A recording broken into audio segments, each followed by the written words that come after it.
Om Namo Bhagavate Vasudevaya.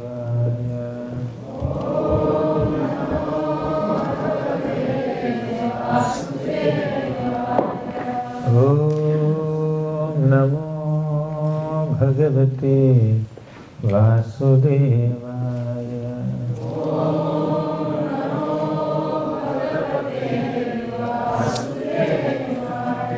Om Namo Bhagavate Vasudevaya.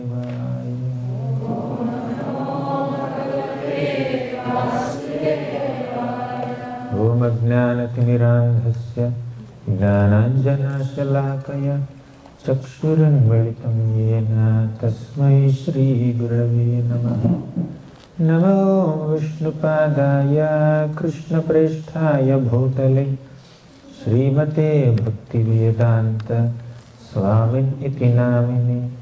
Namaste Saraswati Devi Gauravani Pracharine Nirvishesha Sunyavadi Paschatya Deshatarine.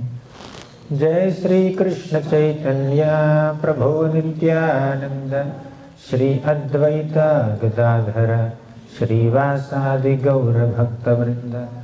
Hare Krishna Krishna Krishna Hare Hare, Hare Rama Rama Rama Hare Hare. Hare Krishna. So this morning we discussed about the qualities of a good Shastric teacher after we completed the art of learning shlokas. We did up to 11th quality. So let's have a quick recap. First, when we are speaking Shastra, when we are teaching or preaching based on the scriptures like Gita and Bhagavatam, it's the language of the heart of the speaker that touches the hearts of the hearers. So let our teaching be an expression of our appreciation for Harikatha, for Krishna's Nama Rupa Guna Lila. Then that will impact the hearts of people. Apart from having some logic and reason in our presentation, apart from having good eloquence and presentation skills and using the right kind of vocabulary, if we also have genuine appreciation for Krishna, and that appreciation that we carry for Krishna in our hearts, that will inspire people also to take to Krishna consciousness, right? So that's the first and foremost and the topmost qualification, right? Speaking with love. Second quality is eagerness. There should be an eagerness to glorify Krishna. So speaking Harikatha, speaking scripture is not just a demonstration of our scholarship or eloquence or presentation skills or expertise. It's an eagerness to glorify Krishna. It's an enthusiasm to praise Krishna's Nama Rupa Guna Lila. Third quality, compassion. So when there is a genuine concern about the welfare of common people, that concern, that compassion, that merciful attitude in the heart of a preacher will make him speak the right words for the benefit, for the welfare of common people. And although we are supposed to be compassionate, it's like we are not transmitters of compassion. We are not originators of compassion. We are just transmitters of compassion. Right? We carry that compassion of Krishna with us. That's what we discussed. Even Sukadeva Goswami spoke Srimad Bhagavatam with compassion. Yahasvanubhavam akhila shruti saramekam adhyatma deepamatitir shatamta mondham samsarinam karunayaha purana guhyam tam vyasa sunumupayami gurum muninam. Samsarinam karunaya aha. Out of his great karuna, compassion for all samsaris, those are rotting in this material existence, Sukadeva Goswami spoke Srimad Bhagavatam. That karuna is very important. Then fourth quality is transparency in transmission.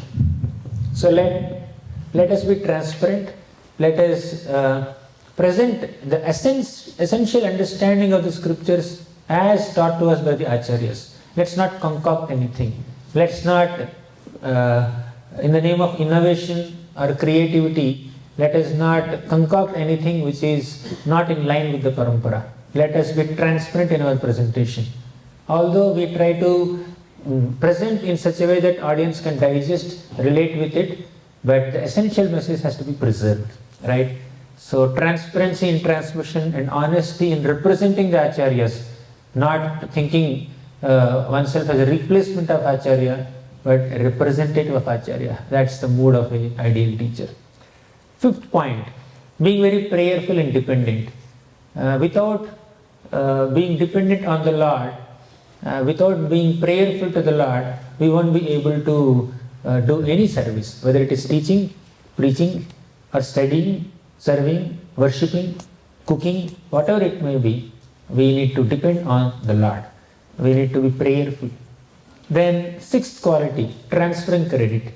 Although we are able to teach nicely, preach nicely, transform people's hearts, and bring more and more people to the path of bhakti, still the credit of all our activities should go to the parampara, to the Guru, to Krishna, to the devotees, and we should not be very greedy to take credit for our accomplishments, right? They happened because the Lord has sanctioned them.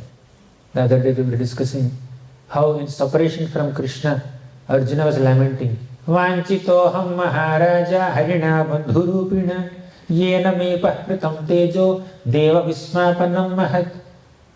My dear Lord Krishna has departed from this world and I am feeling powerless. In His presence, with His empowerment, with His blessings, I could defeat great warriors like Bhishma, Drona, Karna, Jayadratha and many such celebrated warriors of the time. But in Krishna's absence, I could not even defeat few cowherds also. Although I am the same person, I could not do much.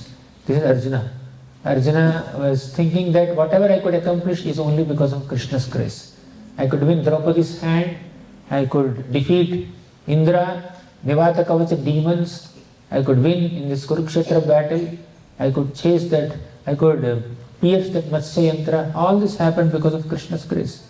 Similarly, when we are able to present nicely, when we are able to benefit people, that's only by Krishna's grace. Then seventh, being loyally creative. Preaching or teaching is not parrot-like repetition, but also using our creativity, using our thoughts, using our ideas to present Krishna consciousness in a very innovative way, relatable way, generating more and more new ideas to present Shastra that people can easily relate with. But loyalty.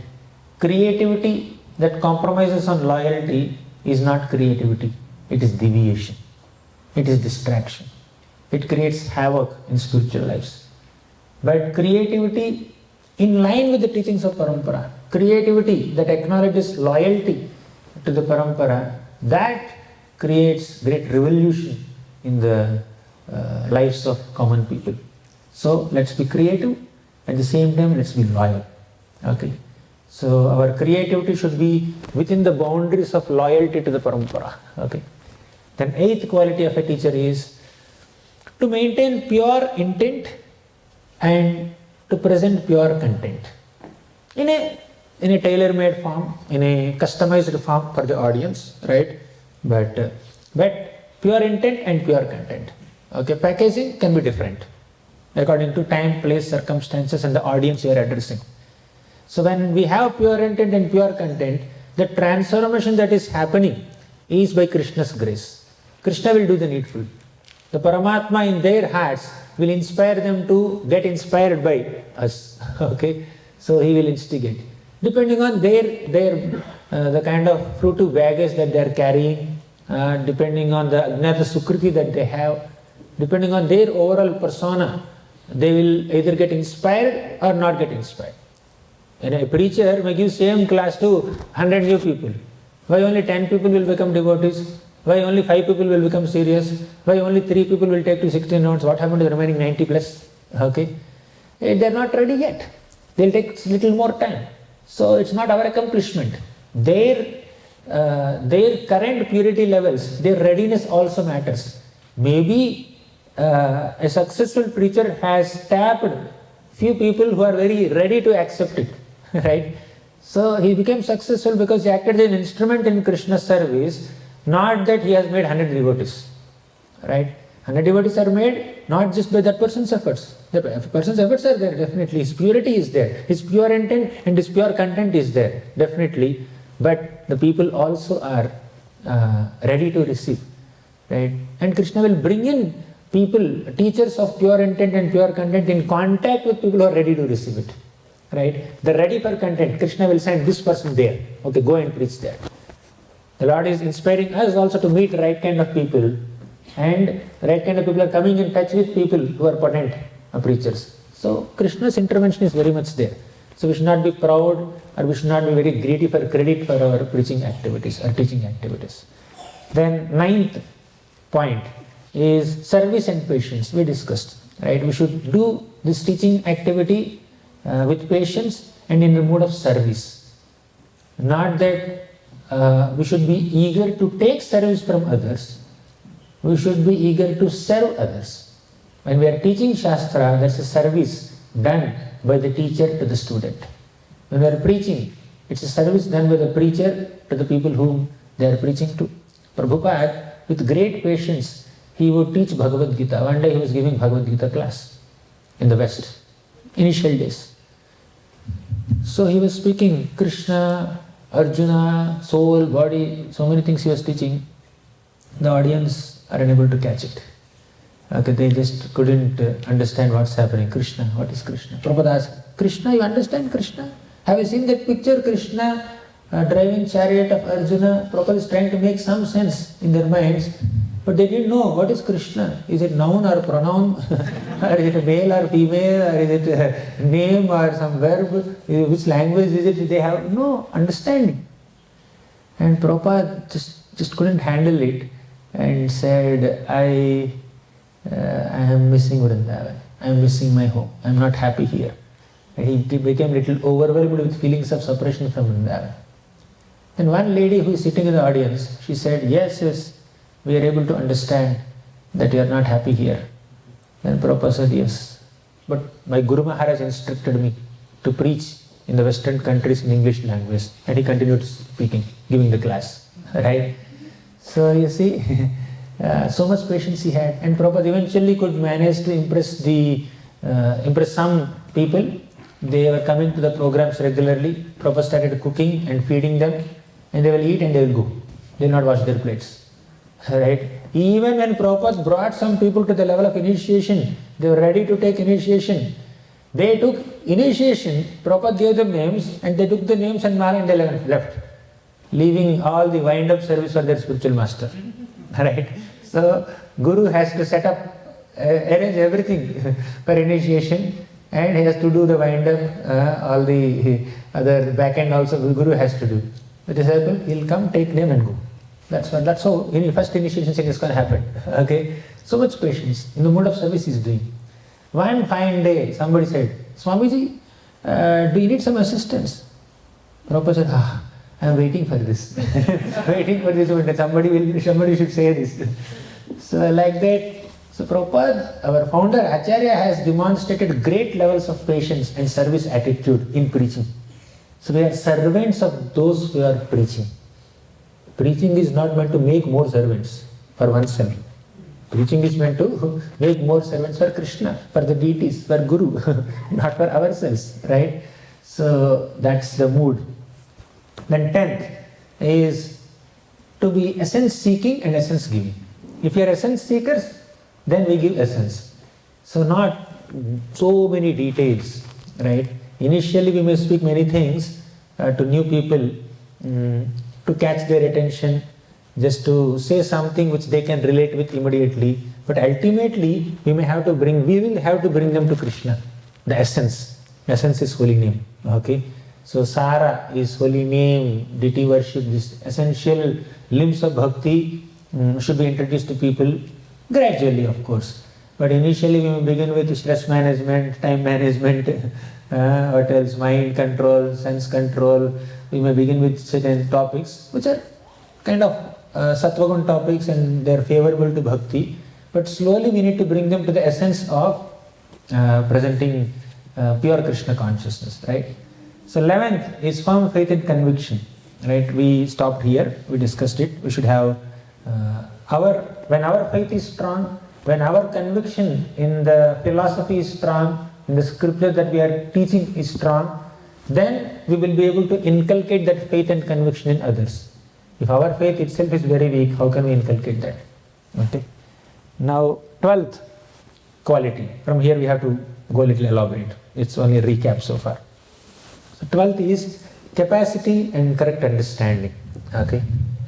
So there is a beautiful shloka in the first canto of Bhagavatam, in the context of the conversation between Sutta Goswami and Naimisharanya sages.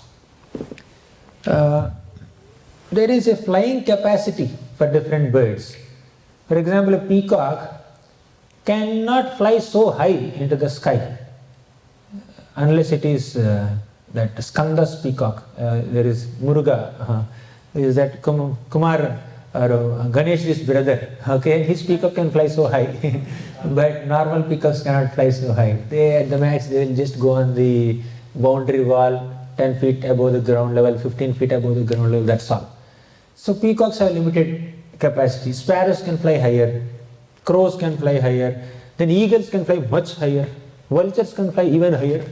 In Ramayana also there is a big description of which bird can fly so high into the sky. So this Sampati and Jatai, they can fly so high, as high as sun. Similarly, just like different birds are bestowed with different capacities to fly high in the sky, similarly, different devotees are bestowed with different capacities to describe the glories of the Lord. So as a teacher, I may not be able to teach every single subject. I may not be able to address every type of audience. Some are good at speaking only to devotee crowd. Okay, only devotees and only devotional topics. Some people, they are good at tapping new people. They will be able to connect with new people and they can make them into devotees. And some people, they can connect with children nicely. Some people can connect only with adults. Some people can connect with corporates nicely. Maybe they themselves are working in corporates, they understand the nadi of corporate people and they can easily connect with them. And some people can present Krishna consciousness to people of certain cultural background, right? So, like different devotees have different capacity to teach the same Shastra to different audiences according to time plus circumstances.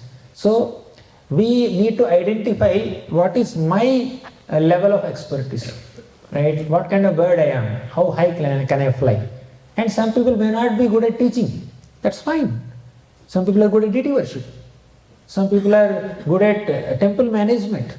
There's a lot of internal management and back end that one needs to do. Some people will mess up in management, okay? But you ask them to preach, they will preach nicely. Some people are good at accounts, saving Krishna's money, spending Krishna's money judiciously. Some people are good at it. Some people don't know ABCD of how to spend money, right? So like the different devotees are given different talents by Krishna, we need to identify what I am good at and then accordingly do it. So teaching every subject is not possible for every teacher. And everybody need not become a teacher also. So when we are saying about art of teaching, we should also understand our own bandwidth, how much I can teach, how effectively can I teach, is it there in my system.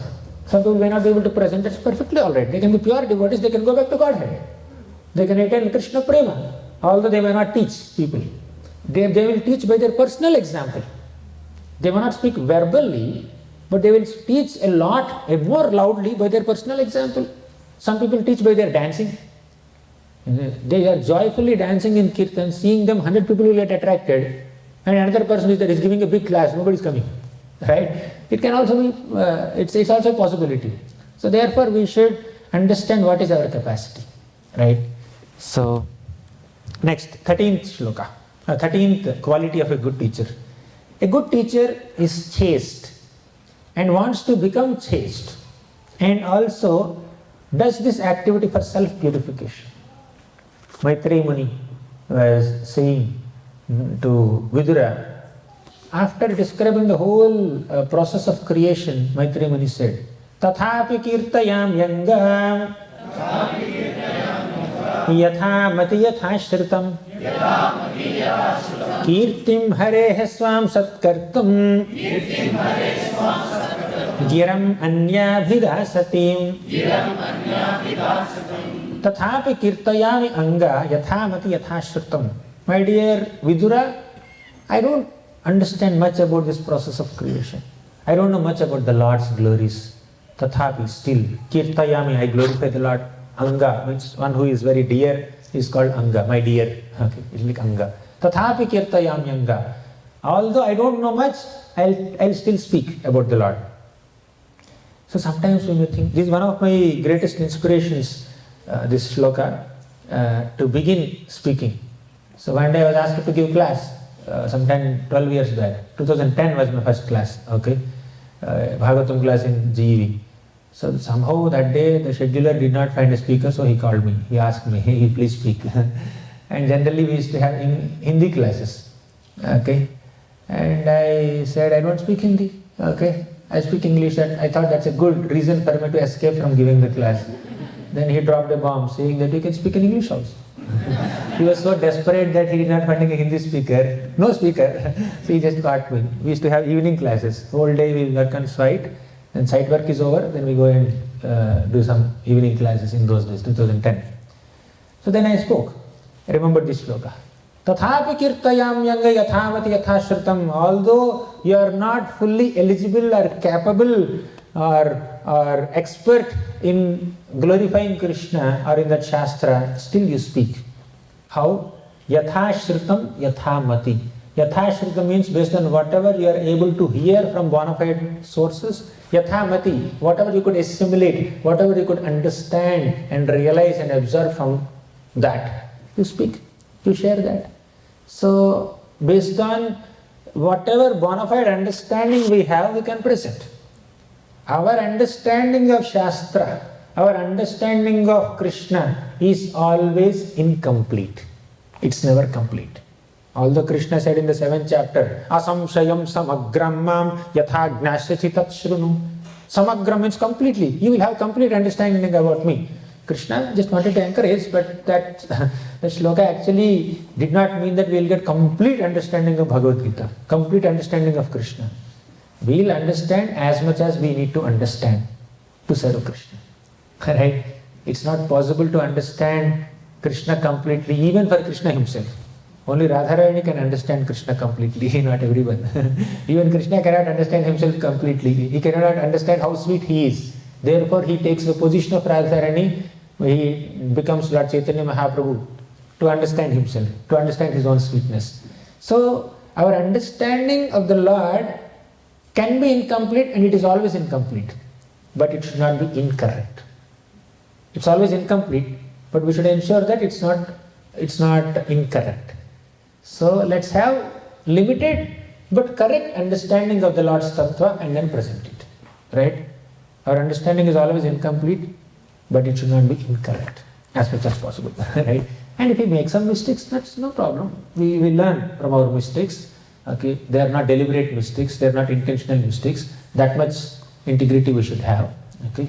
So, yathavati yathashritam, whatever you could understand from bona fide sources, you present accordingly. Kirtim harehe, I will glorify Lord Hari. Swam satkartum, by doing that, I am benefiting myself. Giram anyabhiga asatim, if I don't do it, if I utilize my power of speech in any other way other than glorifying Krishna, my power of speech will remain asati, unchaste. We are all servants of the Lord. We are all children of God. Our senses are parts and parcels of Krishna's senses. Hrishikena, Hrishikesa sevanam bhakti ruchyate. Bhakti means to engage our senses in the service of the master of senses. Right? So the perfect utility of our power of speech in glorifying Krishna is in glorifying Krishna. Let us try to engage our speech to glorify Krishna to the best of our ability. We need not be the best teachers, but we teach to the best of our ability. That's all we can do. Okay? So that is for self-purification. To make our hearts purified, we start teaching. Then 14th quality. Very, very important quality. gratitude for the hearers. A bona fide speaker of Shastra, of Bhagavatam, is very grateful to the hearers. Sukadeva Goswami expressed his gratitude to Parikshit Maharaj. Sota Goswami is very, very thankful to the sages of Naimisharanya. Maitreya Muni is very, very thankful to Vidura. Vidura came and asked Maitreya Muni, can you speak Harikatha? Uddhava had sent me here. Then Maitreya Muni said, Vidura, you are not an ordinary person. In your previous life, you are Yamaraj, a pure devotee. Somehow by Mandavi Muni's curse, you have become like Vidura. And while leaving this world, Lord Krishna has left some instructions for you with me. So I am speaking that. And he also said that you are the son of Vyasadeva. You are coming from such a high parentage. So like that, Maitreya Muni glorified Vidura profusely. Just because we are teaching some people, whether they are new or seasoned, whoever, that does not mean that we have become so great. Okay? So that kind of too much of attribution of self-importance, overly identifying ourselves as teachers or preachers or deliverers of humanity, that will only hamper our spiritual progress. Okay? So let us try to be servants. Let us be thankful even to the audience. If they don't have eagerness to hear, when will we get opportunity to speak? Right? With the eagerness of the audience, the speakers are getting an opportunity to glorify Krishna and purify themselves. So a bona fide teacher of Shastra should see teaching opportunity or preaching opportunity as an opportunity for self-purification and thank the audience. You see several devotees at the end of their sessions, they say, thank you very much. In the beginning of their session, they say, I am very grateful to you. Right? Why? It's not a formality, it's not a format, it's not like a template in which class is presented. Right? It is their genuine gratitude. Oh, because you are very eager to hear Harikatha, I am getting an opportunity to glorify Hari and purify myself. Right? So, Maitreya Muni, you know what he said? Vidura, you are asking so many questions about the Lord. With every question that you are asking, you are giving me a flower. Okay? He just said this. So now this beautiful garland is made of so many flowers of different colors. White rose, red rose, yellow rose, some leaves are there, right? So Vidura is asking a question and is giving one petal to Maitreya, or one rose to Maitreya, one flower to Maitreya, one leaf to Maitreya, and Maitreya is making a garland, right? So he said, you are making Kirtimala of the Lord. So their conversation, the result of their conversation is Kirtimala. You know what is Kirtimala? A garland of the glories of Krishna. Okay? So this garland has been made when Vidura asked wonderful questions about Krishna and Maitreya Muni is answering those questions about Krishna. So then Kirtimala of Krishna is made. So this Kirtimala is made with the contribution of both the hearer and speaker. All glories are not only to the speaker, all glories to hearers also, right? They together made that garland. Parikshit asks some questions about Krishna, Sukadeva Goswami speaks. So the audience also play a very important role for a nourishing Krishna Katha. Okay? When Krishna Katha has to be nourishing, audience eagerness also is very much important. Actually, speaker is empowered by the audience. Speaker is blessed by the audience. Speaker is enthused by the audience eagerness to hear Harikatha. When audience are genuinely eager to hear the glories of the Lord, that inspires and that empowers the speaker to glorify Krishna. Right? It's a combined effort. So that's what we see in several places where somebody is speaking Bhagavatam, somebody is hearing Bhagavatam, they had great mutual appreciation for each other. Right? So gratitude to hearers. Then 15th, last quality, delicate countering. You know what does it mean? Delicately counter. So an expert teacher tries to establish right siddhanta in relation to some devotee asked some question in the morning session. An expert teacher tries to establish right siddhanta as taught by bona fide acharyas without demeaning others. Sometimes when the other party is very arrogant and very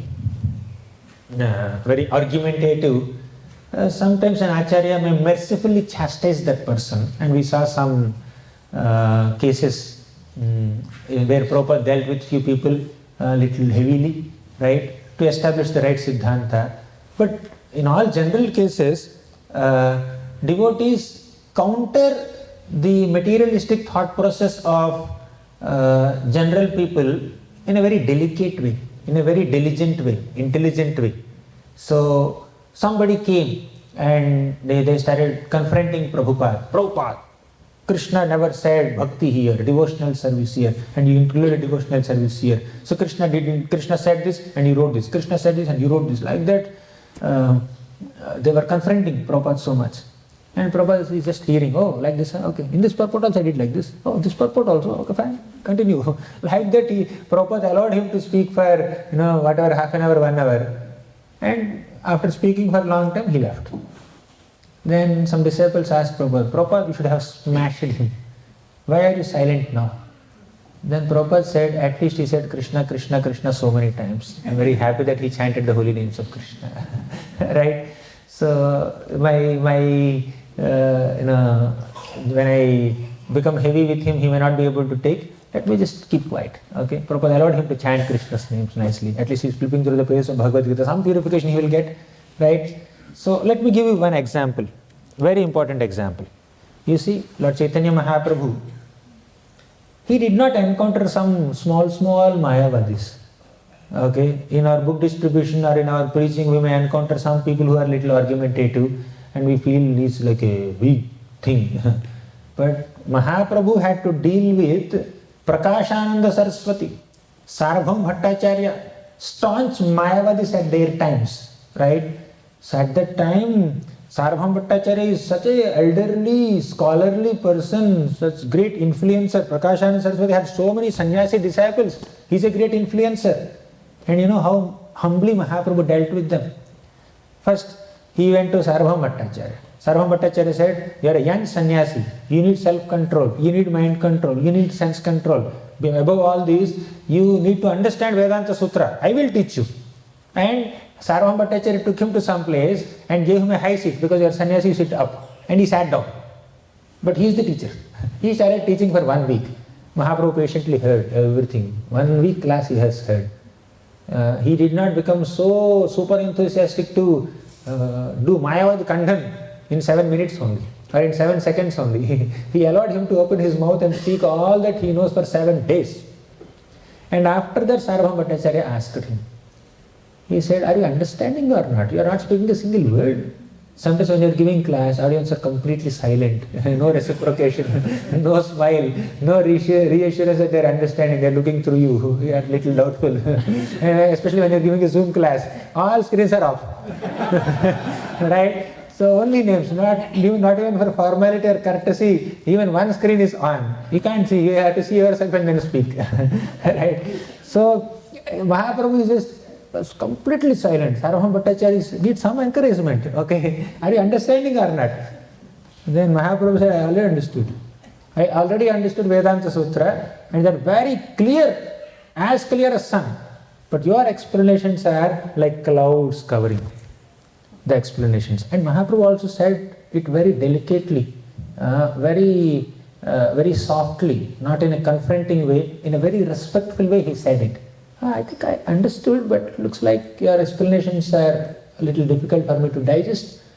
Then Sarvabhauma Bhattacharya, with that delicate reply by Mahaprabhu, he became inspired to ask him, what is your understanding? Then Mahaprabhu presented his authentic understanding. Then Sarvabhauma Bhattacharya got transformed. And in the case of Prakashananda Saraswati, Mahaprabhu went there. So many sannyasis were sitting there. Mahaprabhu went to their place, washed his feet, and he sat at the place where everyone also washed their feet. He sat there. So in traditional homes, before you enter home, you have to wash your feet and then only you can enter home. Right? So he sat at that place only. Then seeing his humility, humble demeanor, Prakashananda Saraswati came personally, picked up Mahaprabhu by his hand and took him inside and made him sit amongst them. And he started inquiring, why don't you read Vedanta Sutra? And Mahaprabhu slowly countered all the flaws in Shankaracharya's Mayavad philosophy and all that, and eventually he transformed them also. Now Mahaprabhu, the main personality in Gaudiya Vaishnava line, okay, the inaugurator of Sankirtan movement, how did he do Mayavad Khandan? How did he counter Apasiddhanta? Very delicately. Mahaprabhu became very heavy with some people who are in his internal circles. Right? When you are very close, the Mahaprabhu can chastise. Like someone like Gopinath Patnaik or who else? Vallabh Bhatta. So when there is some kind of familiarity, so Mahaprabhu just took the liberty to chastise them a little more heavily. But these people Mahaprabhu dealt with in a very, very delicate way. So similarly in our preaching also, sometimes it may be required to become heavy, but in all ordinary circumstances, the more we present the authentic philosophy in a respectful manner without demeaning others, to that degree we become effective in inspiring the hearts of people, right? So Apasiddhanta has to be countered, but that can be done in a more gradual, organic, respectful, non-demeaning manner, as taught by Mahaprabhu and many other acharyas. So these are the qualities of a good teacher of Shastra. So we discussed 15 qualities, but we'll move ahead now.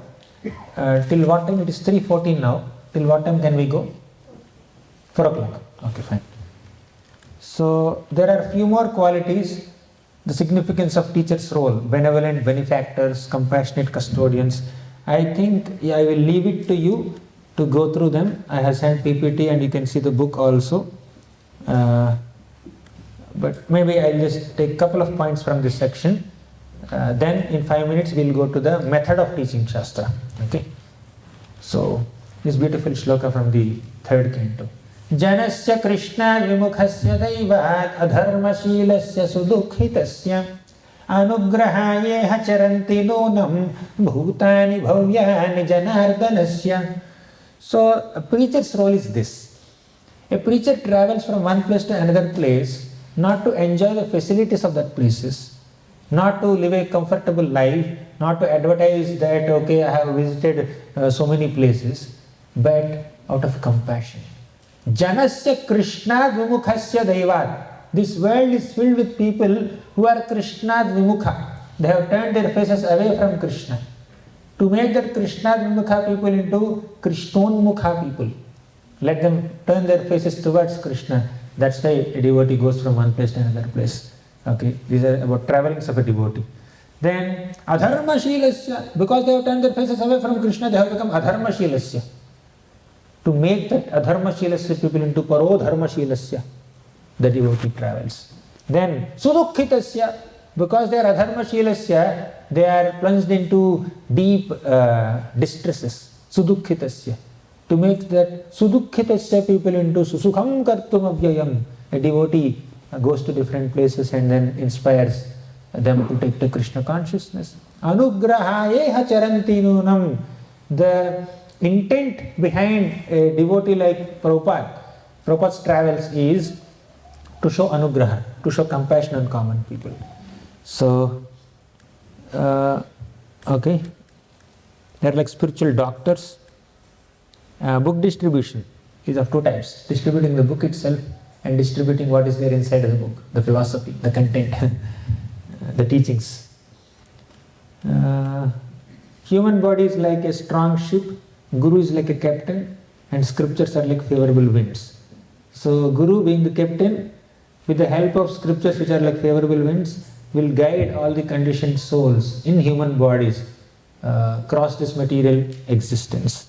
Okay, they are like powerhouses of inspiration.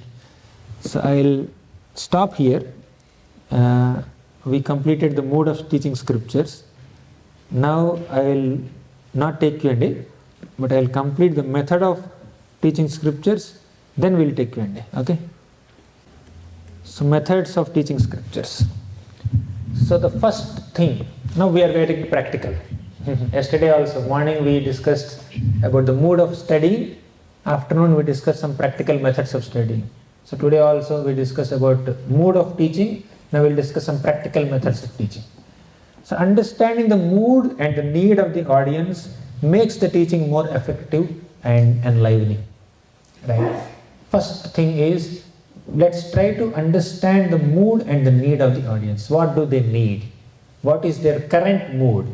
So once you acknowledge that, then we can mold the presentation according to their needs, according to their moods. That's why before giving a class to someone, we can ask, whom am I addressing? What do they need? What is their level? What is their level of experience? Are they new? Are they old? Are they seasoned devotees? Are they totally new? What exactly are they expecting? With that little understanding of where the audience are, we can accordingly present. And of course, we cannot cater to the needs of every single person sitting in the audience. That is a fact. We have to acknowledge that. So you may present something. Every member of the audience may not be able to relate with everything that you speak. That's fine. That's natural anywhere. Okay, but overall, try to get an understanding of their moods and needs, accordingly present. Then, one more thing. I think we mentioned it before also. Giving a class it doesn't mean that we are great. It's an opportunity for us to be Krishna conscious. While speaking, we can't be spaced out. We can't get distracted. While speaking, I cannot check my mobile messages. So while speaking, I need to be attentive. Because 100 people are listening, I need to be attentive. So we are attentively glorifying Krishna. Attentively we are trying to become Krishna conscious. That's what class is. It's an opportunity. So many years back, when I was asked to give class for the first time, I remember this statement made by one devotee. So one devotee gave a class, a senior devotee, he gave a class and I told him, oh, the class is brilliant, amazing. Then he said very humbly that giving class is not that we are great or we have great knowledge. It's an opportunity for me to become Krishna conscious. That's all. So yeah, we can be Krishna conscious without giving a class also. But while giving a class, we are attentively glorifying Krishna in front of many other devotees. That rejuvenates your enthusiasm to glorify Krishna. That makes you a little more Krishna conscious. That's the only thing. We need to see that as an opportunity to become Krishna conscious. Okay. So, and speaker has to acknowledge all the devotees who have contributed for one's own understanding of Krishna Bhakti. Right? We are able to present something worthwhile in front of some devotees. So we should understand that, oh, I am able to speak some glories of Krishna only because I am equipped with this understanding by so many devotees. Many devotees have trained me, they taught me. Okay, so the spiritual culture that the senior Vaishnavas have created for us, and we grew up in that spiritual culture, that equipped us with some understanding, right? And that's what I am presenting now. Therefore, I need to be grateful to all the devotees who have just groomed me and raised me in that spiritual culture. Okay, and Krishna's grace in very kindly using me as an instrument. There are so many people that Krishna can use as instruments in his service, but he has chosen me. I am very grateful to Krishna also, right? That's the mood. And we need to be very eager to glorify Krishna, reciprocating with the eagerness of the audience to hear Harikatha. Simple, right? So with this, we will be able to effectively speak well. So when the right mood and the right method meet, then that can facilitate an effective transformation, effective transmission of spiritual inspiration from the speaker to the audience. So the first qualification of a good teacher is to be a good student, right? We ourselves should be good students, then we can be good teachers. One who has studied and heard the scriptures nicely in the right mood with the right method will be able to teach the scripture effectively in the right mood and right method, right? So this teaching can also include writing, right? So next, okay, should we take, okay, we'll spend a minute. Along with a good heart, teaching requires good strategy also. So we have discussed so much about the mood. We may have all these attributes of the mood, but when you come to method, you should have proper strategy. When to present what. So new people, okay, let's begin with some devotees were saying, yes sir, that's the course, bro. What is it? Science of self-realization. Yeah, so beginners, let's have SSR. So there, that side in India, we have multiple courses like JSD, Journey of Self-Discovery, DYS, Discover Yourself, and some 6-session course. Like that, devotees come up with different. In Bangalore, they have some 9-session course. So there is some beginners course. Then after that, slowly they will come to some course like Bhakti Pravesha, entrance into Bhakti. And then they slowly come to Bhakti Shastri, then Bhakti Vaibhav. There is a strategy in presentation, right? So we should associate good mood with good method also. So nice heart and effective strategy. Then we should do justice to the topic within the available time. Planning and preparation to organize the content in a structured manner. Here I must be very grateful to the organizers.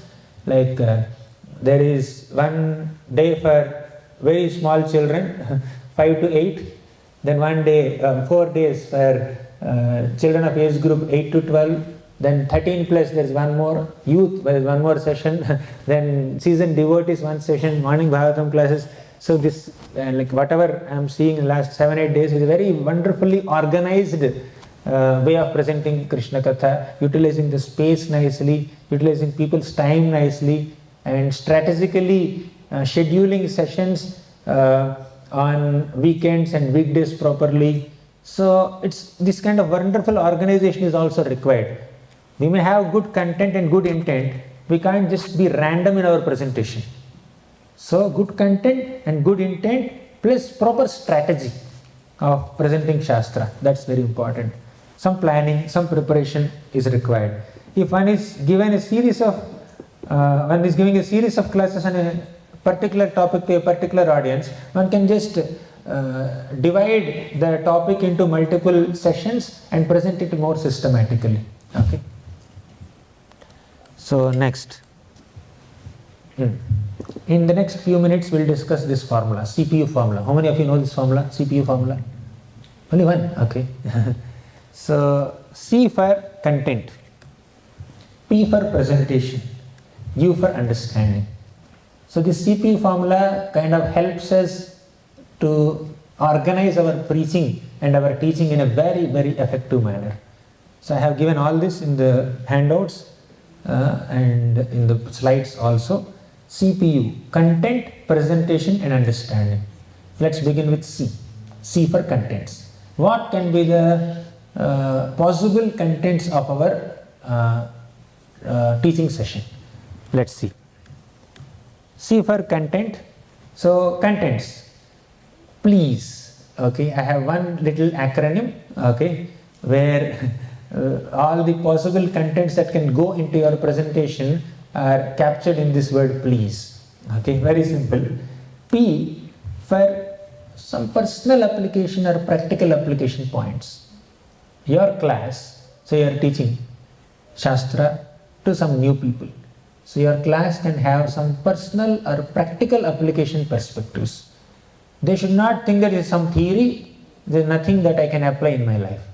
Oftentimes the problem that younger generation face is they have their own studies, they have their own careers and professions, and we ask them to take to Krishna consciousness, okay, study the scriptures. They don't find a connection between these two. They are unable to bridge the gap between the spiritual life and material life. They seem that there are two tracks. Okay, but expert preacher is one who tries to make the Shastra relevant for them, that they can apply in their personal life also, practical life also.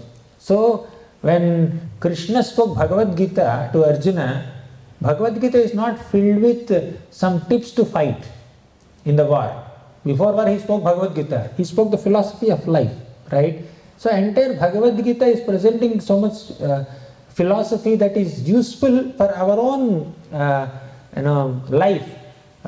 Like when we are living in this world, how to eat, how to sleep, how to drink, how to recreate, how to interact with people, what is time factor, what is this world, how is this world functioning, how am I being influenced by the three modes of Sattva-guna, Rajo-guna, Tamo-guna. So many practical teachings that Krishna has given in Bhagavad Gita. So we need to present the Gita teachings to the younger generation in such a way that they are able to utilize these teachings in their practical life, right? So unless people find a practical utility of these spiritual, scriptural principles, they won't be able to take it. So that is the impetus for them to take it. I don't see any use in this. People say, okay, if you have time, you read it after 60s. Okay, my boss told me that you're too young, 22, 23 years old, and you are saying I'll read Bhagavad Gita and all, I'll think of it after 60s. I think by this time he must have gone 60, not sure, I'll have to check with him. So people think that these are some books that must be read at leisure, when you have nothing else to do, when you don't have immediate responsibilities to fulfill, then you pick them up. So why? Because we are not highlighting the practical utility, practical application perspectives of the scriptures. They will be utilized, they are useful in your personal life also. So practical application points. Then L for lessons. E for examples, I'll elaborate on it. E for examples, A for analogies, S for shastric connections and some stories and some shlokas. They can also be a part of your presentation. E for elaboration, elaborating based on all this. So please formula, okay. P for practical application, L lesson, E example, A analogy, S shastric connections or stories or shlokas, E elaborating the point that you are making. So let's see them one by one. These are the contents of the presentation. Okay, contents, please formula. So P for personal application or practical application. A good teacher highlights the practical application of shastric principle to encourage the audience in living the scriptures to the best of their ability. Okay, so the scriptures are useful to mold your personal life, practical life, professional life, and relationships with others. Scriptural wisdom will help you connect with other people in a more effective manner. Scriptural wisdom will help you to manage your time and energy in an effective manner so that you can be more productive. We need to bring in that. Many people who are giving their motivational talks and other things, they base their talks on Bhagavad Gita. They may not mention that I have taken this from Bhagavad Gita, but so many such principles are coming from Bhagavad Gita only. Many corporate trainers, motivational speakers, they are taking a lot of content from Bhagavad Gita, right? So it's useful. Scriptures find their utility in their practical life also. We need to highlight that in our teachings. Then L for lessons. So lesson means that some lessons may not be immediately applicable in life, but they are very nice to appreciate on a long-term basis. So point is, we need to identify the lesson in a pastime, not just narrating the story. What is the lesson that I need to learn from here? Okay, and every lesson you may not be able to apply immediately. You just store all the lessons with you. Whenever there is some situation, you can apply that lesson. So for example, yesterday we were discussing Samudra Manthan in our youth class, yesterday evening 7:30. We were discussing so many lessons from Samudra Manthan Leela, like the Devatas and the Danavas, demons. They brought Mandara mountain all the way to Milk Ocean. They could not get. Lord Vishnu brought it on Garuda. So Mandara mountain was brought, and the Devatas and demons started churning the Milk Ocean. Because Mandara mountain is so heavy, it started sinking into the Milk Ocean. Then immediately the Lord expanded himself as Kurmavatar, went under the mountain and then lifted it, nicely balanced it from bottom. So this is the story. But what is the lesson here? So without proper foundation, this Mandara mountain could not stand, right, when they were churning the ocean. Similarly, sadhana is our foundation for all the services that we are doing. When there is no support from bottom, mountain started sinking. Similarly, when our devotional endeavors and services are not supported by sincere sadhana, we will not be able to continue on the spiritual path for a long time. We may do a lot of services, we may have so many accomplishments. If our chanting is poor, if our study is poor, so if we don't have that foundational qualities and sadhana that we are supposed to do, then we may not be able to continue on spiritual path for a long run. So that's a lesson here. So highlight that lesson. not just narrating the pastime. Prabhupada's whole Bhagavatam pastimes narration is filled with so many instructive lessons, right? Highlight the lessons nicely. So then, and whenever there is a possibility only, don't squeeze out some speculative lessons from the Shastra to match your point or to impress people. Don't try to join dots, long dots, okay? Don't try to speculate and squeeze out some irrelevant points. But naturally, organically, whatever lessons are there, try to identify it and then highlight it. Then E, for example.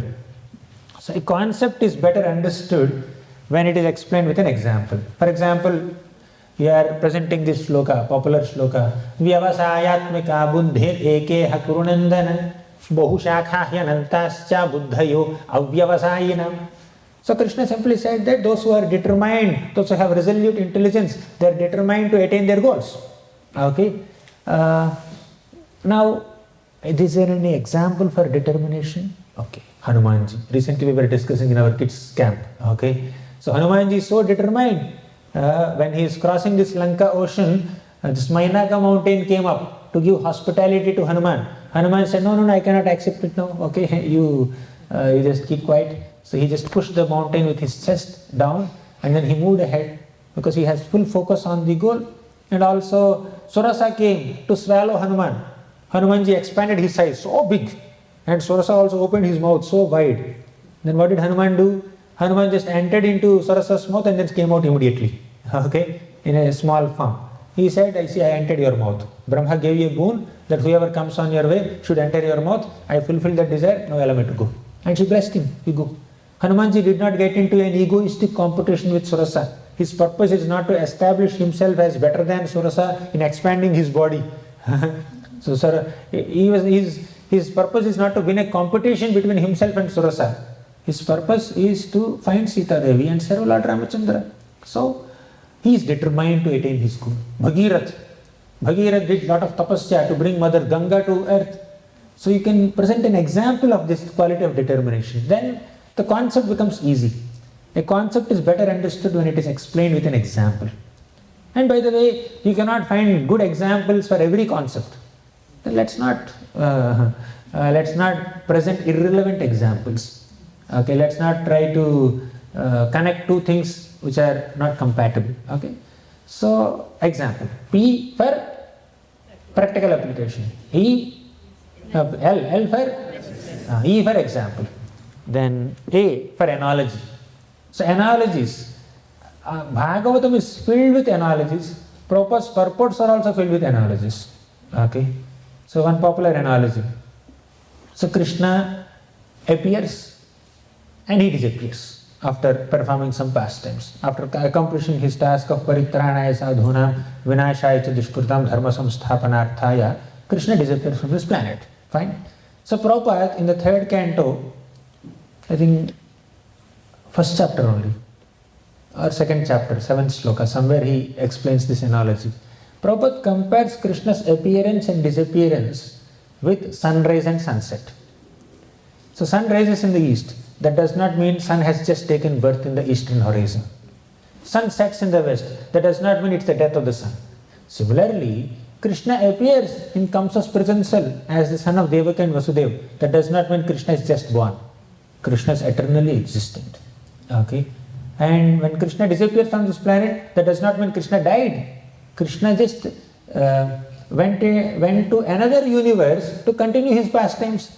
Just like sun sets here, he rises somewhere else. Right? In one hemisphere he sets, and in another hemisphere he rises. So like that, sun is not dying when he sets at one place. Similarly, Krishna is not dying when he disappears from one planet. He began his pastimes in another universe. Like that, just with this example of sunrise and sunset, Krishna establishes the eternity of Krishna's pastimes. Prabhupada establishes the eternal nature of Krishna's appearance and activities, right? So that analogy makes this concept very clearly understood to audience. So all these techniques are present in Prabhupada's purports only, right? We don't have to reinvent the wheel. So Prabhupada presented Bhagavatam, whether he is speaking or writing, he presented Srimad Bhagavatam in such a way that all these please are applied. He highlighted practical application points. He gave so many lessons. He gave so many examples. He gave so many analogies. So he's setting an example for our preaching. Then next, as for Shastric connections. So you are, this is a part of Nididhyasanam. Okay. In studying, we try to reflect and then get more and more connections from different Shastras or from our own life, right? So similarly, when we are speaking also, when we are teaching Shastra also, you present some philosophical concept from Bhagavad Gita by quoting something similar from Bhagavatam. When Prabhupada is writing the purport to the second chapter of Bhagavad Gita, where he explains the nature of soul, you know what did he do? He quoted something from some Upanishad, Kathopanishad or I think Kandopanishad only. He quoted about the size of the soul, right? You take Keshagrasita Bhagasya, you take one hair, tip of hair, cut into 100 pieces, cut again each piece into 100 pieces. So that is the size of soul. So he just quoted some Kathopanishad sloka in Gita purport. So you just connect one Shastra to another Shastra and say that Shastras are reconfirming themselves. Apparently you may find contradictions, but also more than contradictions, there are reconfirmations in the Shastra. One Shastric statement is very wonderfully proved by another Shastric statement. So this statement becomes a testimony for that statement. Like that you try to connect two Shastras. Okay? When Gita shloka is there, you try to give, like recently in this book, Gita Wisdom Tales, Patram Pushpam Phalam Toyam Yome Bhaktya Prayachati. You are trying to explain that shloka. Explain it with some examples. Bring in Bhagavatam there, fruit vendor pastime. She gave Pushpam, she gave Phalam to Krishna. Bring in Sudama pastime. He gave garlands to Krishna. So just put that as an example. So one shloka is explained with so many stories from other scripture.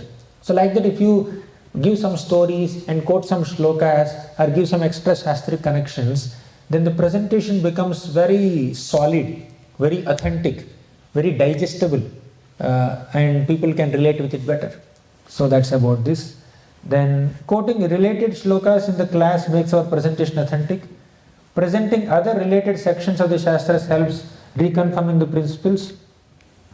What else? While speaking on the shloka, okay, fine. Then E for elaboration. So you may have all the first P, L, E, A, S. Fine. You have identified, you are asked to give a presentation on, say, gratitude or compassion or tolerance. So as soon as some topic is given to you, some please will pop up in your mind. Oh, I'm asked to give a presentation on this topic. This can be an example. This can be a real life incident. This can be an analogy. This shloka I can quote. This story I can speak. So many things come up, right? Okay. So you bring in all these contents together and then nicely elaborate it. Not like you kind of give some discrete pointers. Okay, here is an analogy. Here is a presentation application. Here is a practical application. Don't just give a bullet point kind of presentation. Elaborate them nicely. Nicely intertwine them. Right? So nicely join them and then elaborate it. Sometimes in a presentation you may not find an example on it. That's fine, no problem. You may not find a relevant shloka. That's all right, right? But elaborate on the topic nicely and use the remaining P, L, E, A, S as supporters for your elaboration on the particular shloka. In morning Bhagavatam class, we are asked to elaborate on one shloka. You elaborate, use all the please to elaborate. But please are not the only thing. You need to have your own sentences, your own explanation to elaborate on that particular shloka nicely. I hope it's clear. So for new students, keeping the full presentation around a few striking points, repeating and elaborating on them would be more beneficial. Now sometimes when you're asked to address new audience, now okay, I have to give a presentation, I need to collect as many please as possible. 10 practical application points, 20 analogies, 30 shlokas, 40 shastric connections, you just collected all of them. And it's too overwhelming to the new crowd. Better make 2 points elaborate on those 2 points only nicely. New people cannot take so much content. Okay? Just take couple of stories, elaborate on that point, explain it from multiple perspectives and then leave it there. So don't overload the presentation, don't make the presentation data heavy. Don't overload their brains. What is the point of giving so much that they cannot digest? Okay? Seasoned devotees, you can do that. So by the end of the talk, they should carry home those inspiring thoughts. Few points they can just carry. Okay? So at that stage of their spiritual life, that much is sufficient. Some people who are ready to take more content, don't bore them with elaborating on we are not body or soul only. Just they are ready for more, just give them more. So that is about C. C for contents. We are discussing CPU formula for effective teaching. In that we completed C. In C for contents we have please. Please are the contents. P for practical application. L lesson. E example. A analogy. S for Shastri connection or stories or shlokas. Then E for elaboration. Now let's come to presentation. So presentation begins with selection of contents. When I say presentation, I am not speaking about PowerPoint presentation. I am speaking about your speech. Okay. So first select the right contents, suitable contents for the topic. You have given a topic, you select some suitable contents for the topic. Please. Then if some A is not available, L is not available, leave it, no problem. Only find some suitable contents. Then keep all these contents in a proper flow, smooth flow. Let there be a smooth flow and not have some kind of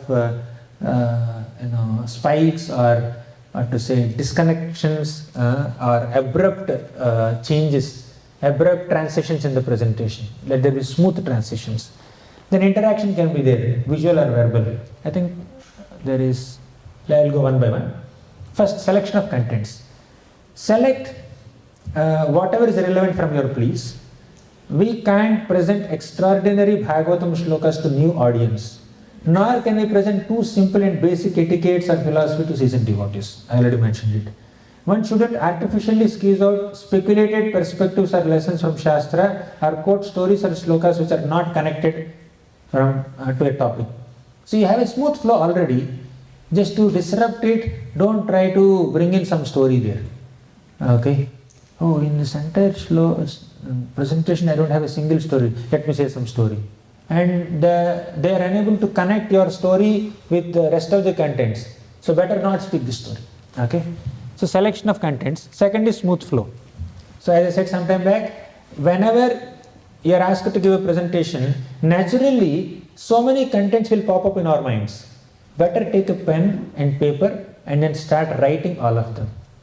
Then because you are familiar with what you know, what you have thought out, you can try to put them in a nice flow. When to speak a story, when to give this example. This lesson is very important. Let me keep it at the end of the presentation or at a very strategic location in the presentation. Just organize your content nicely in a smooth flow. That's the next thing. In a proper structure. Good classes are those that have good structure. And audience will not become bored or distracted or exhausted at the end of presentation. They have the entire skeleton in flow, very smoothly entering their heads. Okay, and you can keep on reminding them the flow, just like we were discussing, right? We are discussing the CPU formula. Okay, in that CPU formula, C is done, next is P. So they know what's to expect, right? And yesterday also we were discussing 5S model, right? The 5 aspects of spiritual culture in the morning session. Then in the evening session we were discussing 5 aspects of Swadhyaya, Shravanam, then Pathanam, Mananam, Nididhyasanam, Kirtanam. Like that, when you structure the presentation nicely, it becomes easily digestible. A teacher is supposed to give pre-digested material to the audience, right? If too much of work is expected from the audience, they think that we'll figure out. They will become spaced out in the class. They'll okay, we'll study later. In our schools, in our colleges, some professors when they present, it's like bouncer, overhead transmission. Okay, so at that time we used to think, okay, fine, I'll go back home and then study from the textbook. I can't understand much from the class. But some professors in class, they ensure that at least 50% or 70% of the topic you understand in the class only, pre-digested. Then you go back and then revise and it's done. But some people, you have again reinvent the wheel, again start from page 1 in some classes. So presentation should be very lucid, very easily relatable to the audience. So that happens when there is a smooth flow. And interaction, visual or verbal. So sometimes, if you don't make an eye-to-eye contact with the audience will, who is he speaking to?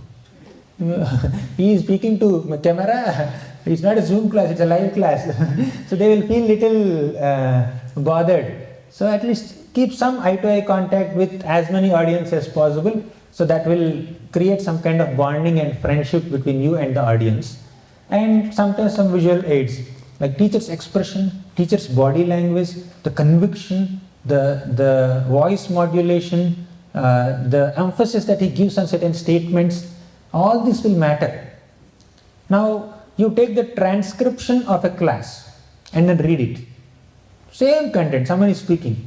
So where will you get maximum impact? Reading the transcription of a class or seeing the person with all the expressions and the hand movements and then expressions of the eyes, emphasis that he is giving, stressing certain syllables. So that has a more impact. That will penetrate into your hearts better, right? So let's have some visual interaction also. Verbal interaction also. Once in a while you may ask some questions, they will respond depending on the audience. In some cases you may not ask them questions in the class, which is present at the end you ask questions. And in some, right from first minute only interaction begins. Okay, it depends on the audience. What is the expectation of the audience? What kind of topic are you presenting? See, it's a festival class. You can't give an interactive seminar on a festival class, Radhashtami. Just glorify Radharani and then bas. Janthara Srimad Bhagavatam ki jai, do kirtan. Okay?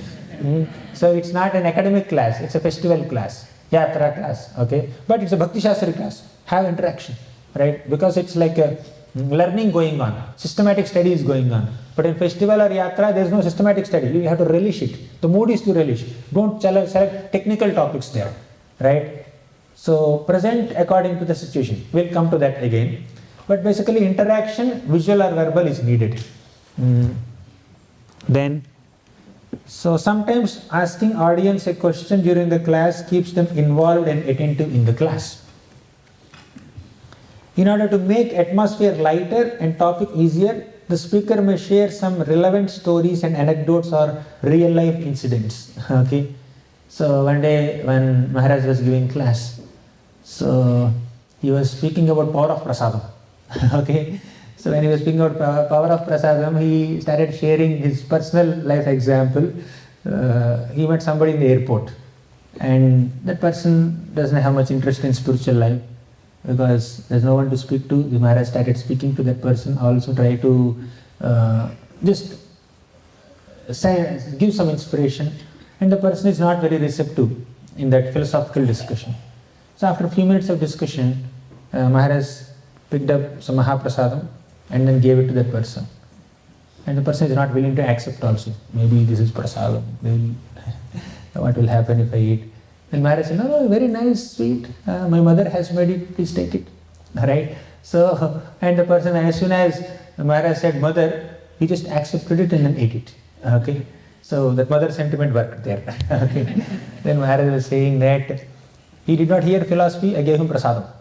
But I spoke lie to him. That sweet was not made by my mother. But that sweet was made by one of my god sisters. But I did not speak lie. According to Vaishnava philosophy, except one's wife, everyone else every lady has to be seen as mother. And brahmacharis and sannyasis have no wives, so every woman is mother for them. Okay? What I spoke is not lie. So Maharaj just said like that, and then prasadam he has given. So that little incident that he shared in half minute or 1 minute, that made the whole mood light. Maharaj made the next point. Right? So sometimes to make the mood light, you may narrate some kind of light humor, not some kind of jokes which are not very much aligning with Vaishnava Siddhanta. But not artificial humor, but some natural humor that can be there. So, some anecdotes, some real life stories. Then, respect their time. Okay. So, we cannot, sometimes class may extend 5 minutes, 10 minutes extra, but we cannot waste their time by speaking something which is not useful to them or overly prolonging the class. Okay, that also we should not do. I should complete on time. Okay, so we should respect the audience time also. So next, audiovisual aids, they will help. Sometimes playing some relevant video clips or audio clips, that also will work. But you understand which forum you are presenting. Not in all forums it will be required. But let me play this audio clip. So in this way, gradually, I began attached to these glory amount activities, and by the grace of Krishna, my business also was not going very well.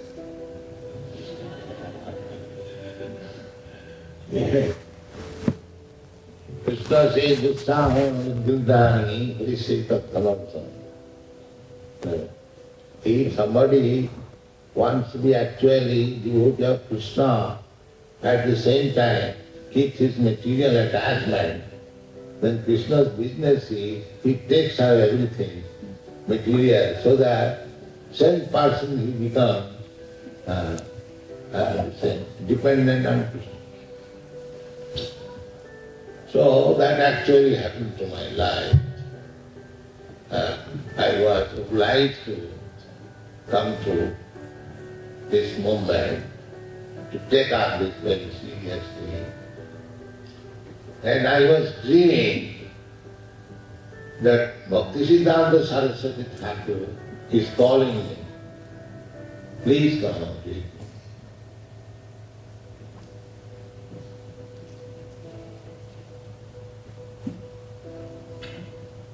So I was sometimes horrified. What is this? I have to give up my family life. Bhaktisiddhanta Saraswati Thakur is calling me. I have to take sannyas. Oh, I am horrified. But I saw several times quoting. So anyway, it is by his grace I was forced to give up my family life and so-called business life. And he brought me somewhere or other in preaching his gospel. So, this is a memorable day. What you deserve.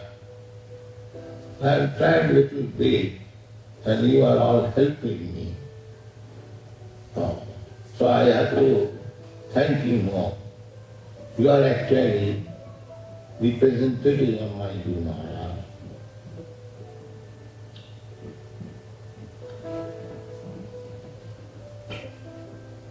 Because you are helping me in executing the order of my Guru Maharaj.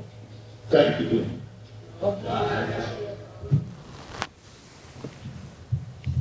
So in this short 2 minutes clip, Prabhupada is recollecting his experience of giving up his business, family life and accept sannyas, and he expressed his gratitude to Bhaktisiddhanta Saraswati Thakur, and towards the end he became so overwhelmed and emotional, he broke into tears and he thanked all the disciples, all his disciples, saying that you are helping me execute the mission of my spiritual master. So once I was asked to give a presentation on gratitude, and at the end I played this audio clip. So the devotee said that that clip that was most touching to our hearts, right? So sometimes when you present some statements or shlokas or some audio clips or show some little small video, half minute or 1 minute video of Prabhupada or someone, that will also help retain the attention of people and make the point more impactful, right, more connecting. So we can take help of such aids in our presentation. So this is about gratitude. So Next, we discussed C and P in the CPU formula. Last is understanding. U for understanding. So, understanding is of two aspects. One, you should have proper understanding of the subject that you are presenting. If you don't understand the topic that we are presenting, people will understand that we have not understood. Okay? So, we should present it with proper understanding. Basic understanding, that's fine. Whatever you are presenting, let's present it with proper understanding. Second aspect of understanding is understanding the needs of the audience. Okay, what do they need? So next, you may have great understanding, but now audience are not ready for you to take your understanding. Better present in a simpler form. Okay. So a good teacher is one who develops good relationship with the topic by reading, revision, reflection, and realization, having sincerely applied the principles in one's own life, or at least honestly trying to do so.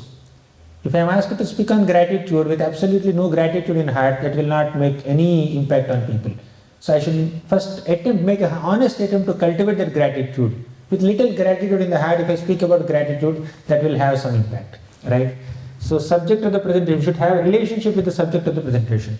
When we relish what we are speaking, that relish will impact them, right? So when we are genuinely enjoying the subject matter that we are presenting, that will have a deep impact on the consciousness of the hearer. Unless we are personally convinced about a subject, we can't convey it properly to others. So you know this, once Prabhupada called one little child and asked him, what is this? The child said, hand. Whose hand? My hand. Are you hand? No. What is this? Head. Whose head? My head. Are you head? No. What is this? Is this eye? Whose eye? My eye. Are you eye? No. The boy is saying this. Then Prabhupada said, see, this boy is saying that he is not the body. Okay. He says the body belongs to him, but he is not the body. Then who you see? The soul. Prabhupada started explaining. So like that, when we have good relationship with the subject, we can even come up with innovative ways of explaining that subject. This is innovation. Right? Nobody must have thought about this idea. Once Sarvabhauma Prabhu in Bangalore, when he was giving prerana, he applied this. He called a little girl. And he said, what's your name? Priyanka, she said. So what are you studying? First standard. Then he applied this whole thing on her. Somebody asked a question to Prabhuji, Sarvabhauma Prabhu. So who am I? Am I body? Am I soul? I'm unable to understand. Then Prabhu called this little girl and then did this exercise. In 1 minute he is convinced, I am not body, I am soul. Right? So like that we can be more practical in presentation, and we need to understand the needs of the audience.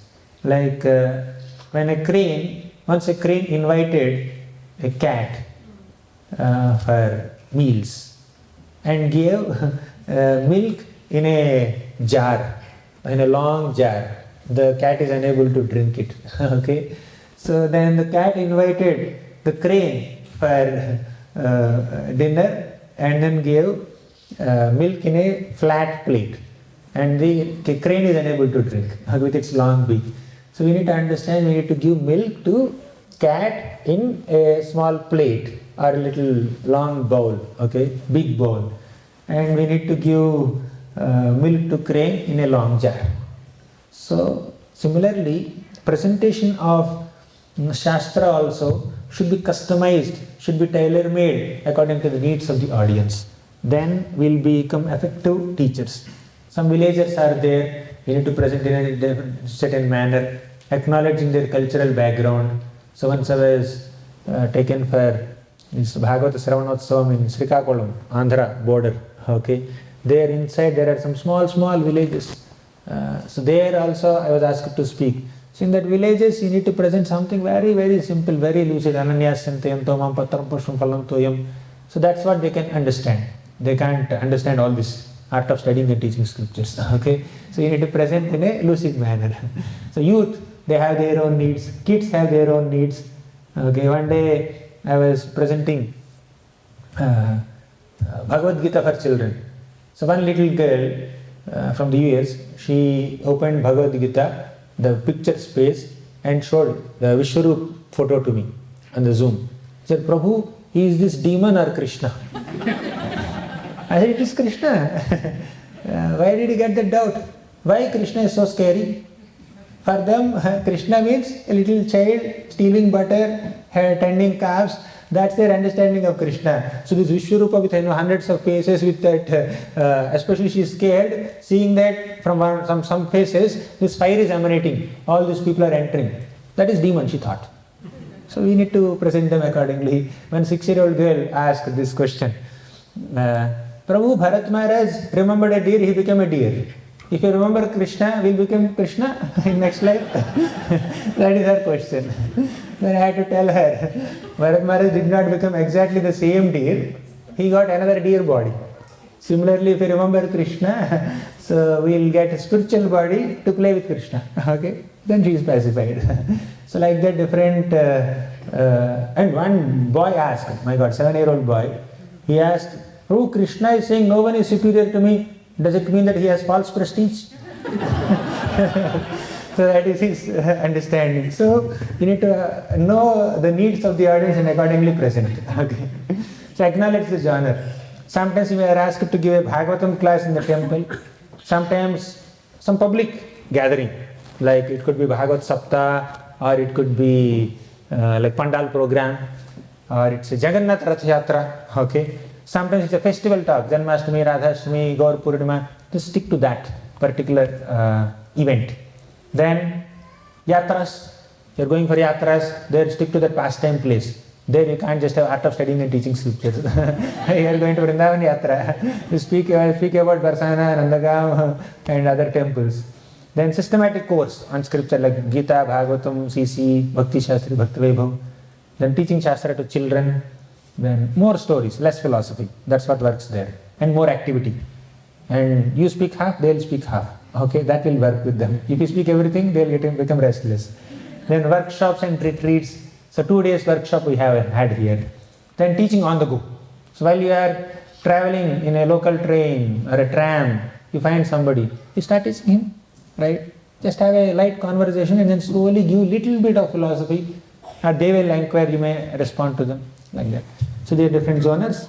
So we discussed CPU formula for the method of teaching, effective teaching of scriptures. I think with this we'll conclude. 4-6, I went 6 minutes beyond time. Thank you very much. Janatharaj Srimad Bhagavatam ki jai, Srila Prabhupada ki jai. If you have time, we'll take questions and we can wind up. Any questions, comments, corrections?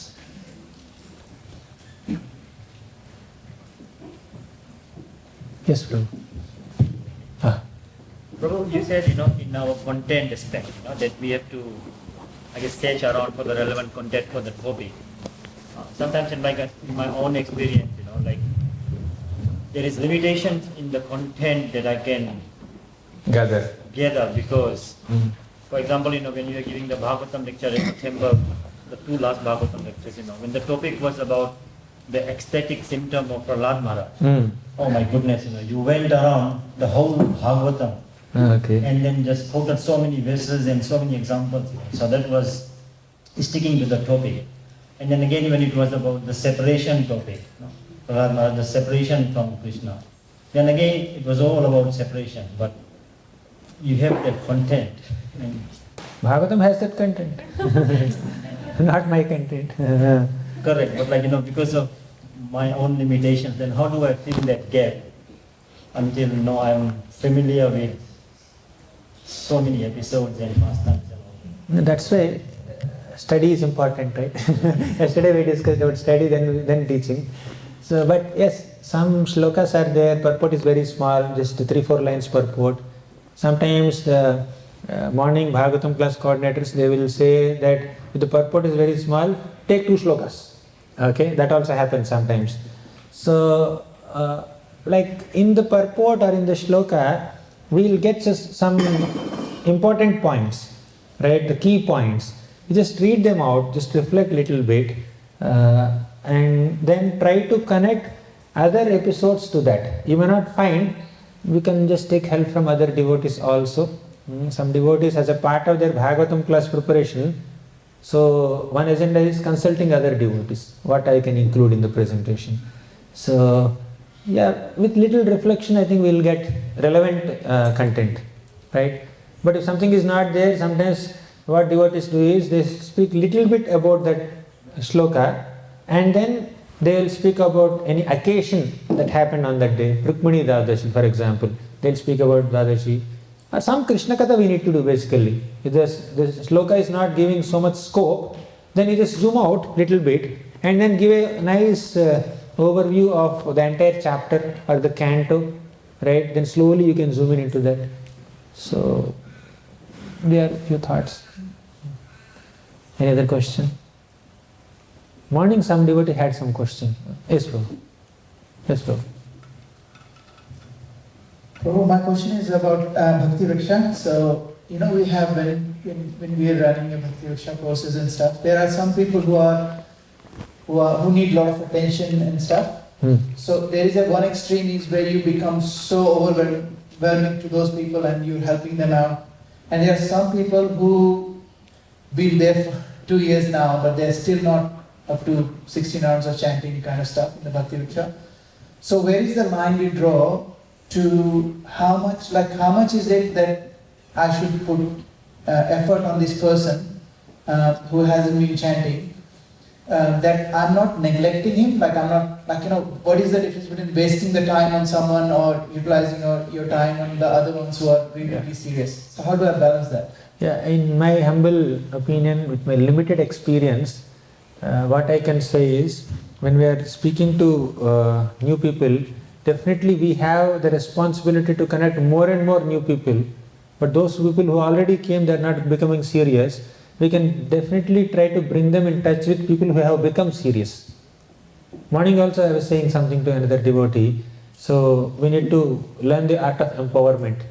When someone has become a little serious, just allocate some people who are not that serious to that person. This Mahaprabhu taught us. Lord Chaitanya Mahaprabhu, he was doing Gundicha marriage, okay, with a big team of devotees. So many devotees came from Bengal, many are the Orissa local devotees. So with all of them, Mahaprabhu is leading Gundicha Marjan and he gave a target right before only. So I will understand how much you have endeavored by seeing the amount of dust you have collected.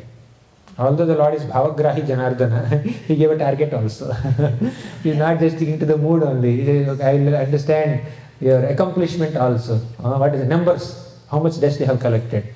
So time to time he will oversee all of them, and when some people have collected dust nicely, cleaned nicely, and some have not done properly, you know what Mahaprabhu does? You have done nicely, you teach him how to do it. We will just connect. It's not that he will personally oversee. We will get overwhelmed. We will get drained. Our energy will be sucked. If we constantly keep in touch with everybody whom you are preaching to, it becomes too much. Right? There are some people who are reciprocating well. We just put other people in touch with those people, empower them. Eventually they will grow. By teaching, we will understand subject matter better, right? By guiding others, we ourselves will become more conscious in our practice.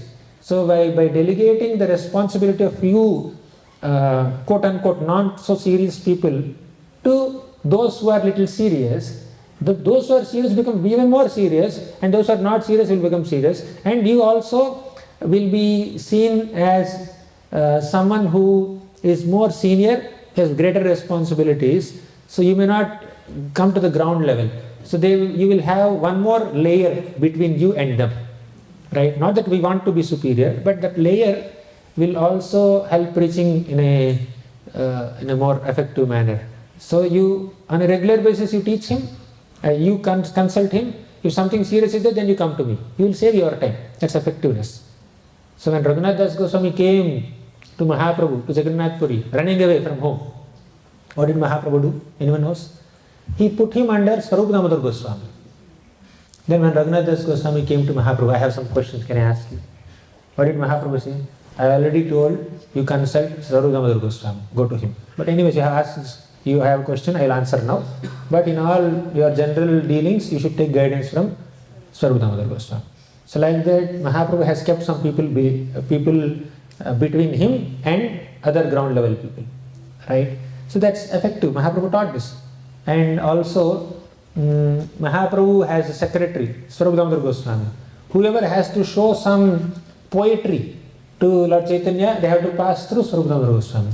So when you are leading a community of devotees, whether Bhakti Vriksha leader or whatever, you can always keep some more serious people as your assistants and let them oversee. By the day will also grow, and new people need not come to you immediately.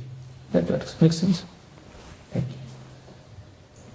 You wanted me to ask this question in the afternoon, so I will pick up the Morning question. you were asking. Yes, Prabhu. You gave a very nice substitute for demigods like Devata in the scriptures. Instead of referring to them as demigods, call them as Devatas. The question is, what good substitute can we give for women are less intelligent?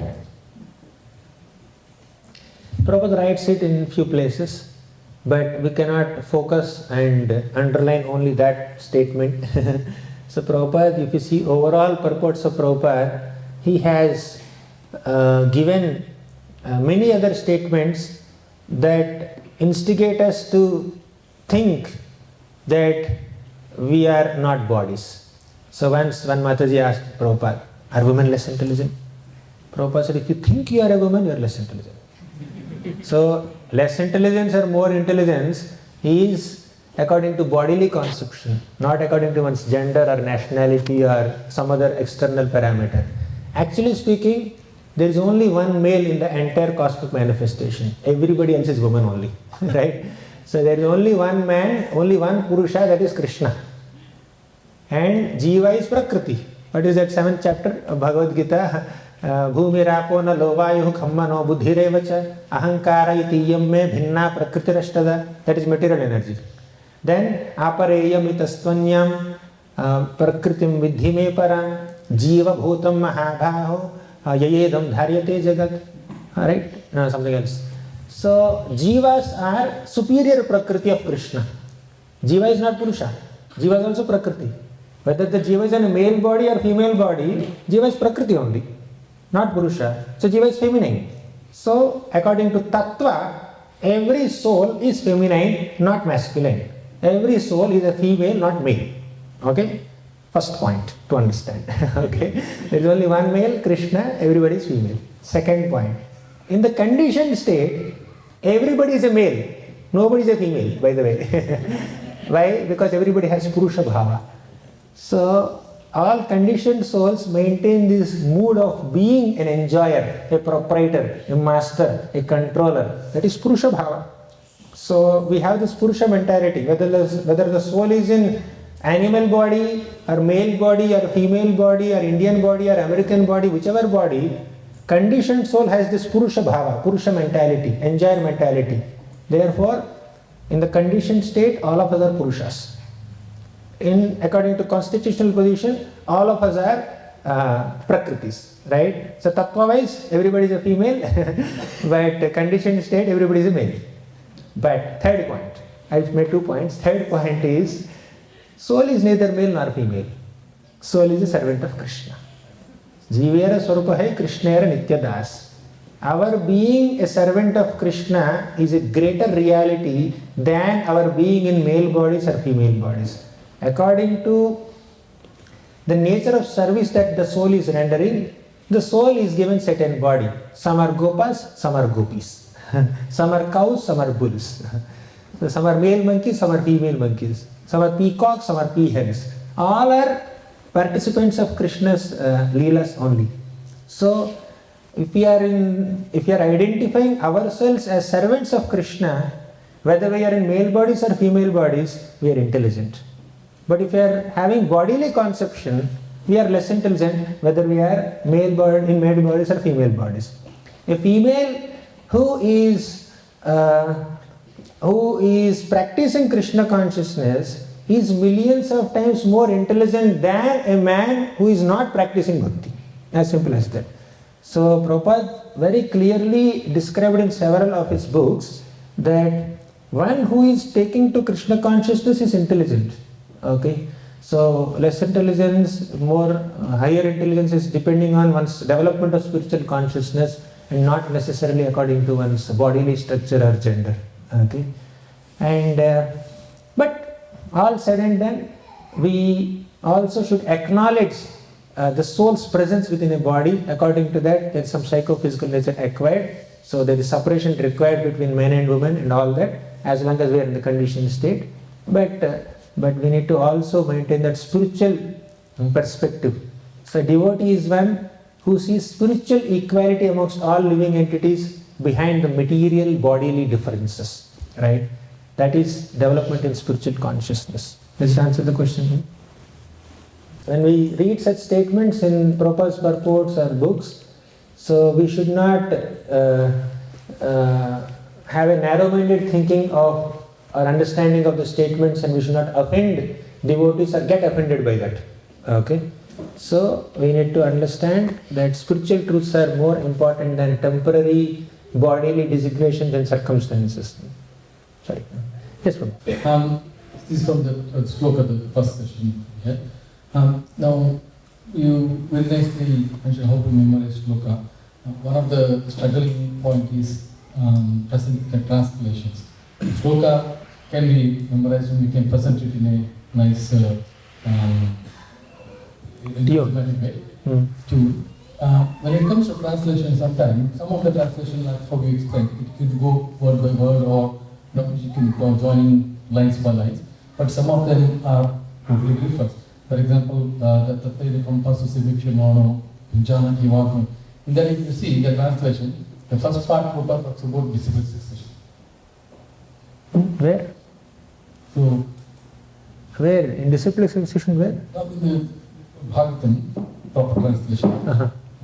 So, but when we say Vidhyapeetha, so that is directly we can explain. But some of the translations, when you see because Sanskrit, it's reverse. You cannot get a line-by-line translation of a shloka and then join all the 4 lines to generate a intelligible English sentence. That's acknowledged. Yeah. So how do you structure that? How do we develop that habit of? Yeah, it's not possible because Sanskrit, it's poetry. We cannot have a linear string of the meanings of each word of the poetry shloka to just generate a proper English sentence. Okay, that's understood. So we need to learn to rearrange things. Sometimes the first part of English sentence may come from the 3rd line of the shloka. Correct. And the last part of English translation can come from the 1st line of the shloka. So Sanskrit shloka and English sentence are a little different, and some are very clear, like Samoham Sarvabhutesha it showed. Yeah. But how to develop the art? I mean, because I see whenever you use a shloka, you get all shlokas I won't be able to do it. In, for example, in Gita Subodhini or Bhagavata Subodhini, wherever there is a possibility, I do a line-by-line translation. Whenever it's not possible, I'll just give a paraphrased translation and then quote the entire shloka below. Where it's not possible, line by line. But basically we need to get familiar with the meaning, somehow or the other. When explaining, you can say. So it's not only shloka, we need to know some Sanskrit meanings also, which helps us in doing the, instead of doing a transliteration, we can explain in the other way. I'm not very clear, but I think we discussed it. Yes, thank you so much. Again, it's related to the Bhakti-rasamrita. So sometimes, or not sometimes, we have a few very old persons who write Bhakti-rasamrita. And then we got all the other younger, their parents are with them. So how do you engage at the same time because of their quite senior age? And it could be a language barrier as well because they might understand Hindi. But you still want to engage them a little bit, That's what we discussed, right, in the session. When you give a presentation, when you give a class, it's not that every member of the audience will be able to relate with everything that we present. So we try to understand the mood of the audience overall and then present something, and as many people as possible, the majority of the audience will be able to relate with it. But if you have a bigger section of the audience belonging to certain age group or some kind of background, you can, if you have the bandwidth, you can arrange for a separate session for them parallelly. So recently, yesterday when I went there, Prabhu has arranged some devotees to take care of children. The adults were sitting in the main classroom and children were given a different room where some devotees were interacting with them. So we can just separate them out. No, definitely. Thank you. Hare Krishna, Prabhuji. Thank you for your wonderful class yesterday and today. My question from today is, correct me if I'm wrong, you've given us techniques, method of preaching like CPU and please. There are two different methodologies or techniques that we can concentrate on while we are preparing. CPU is the overall formula. Under C there is please. Please, Okay.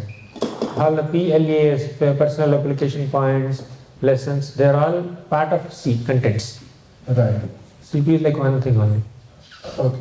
So in CPU, if that's the whole thing, then this is content presentation and understanding.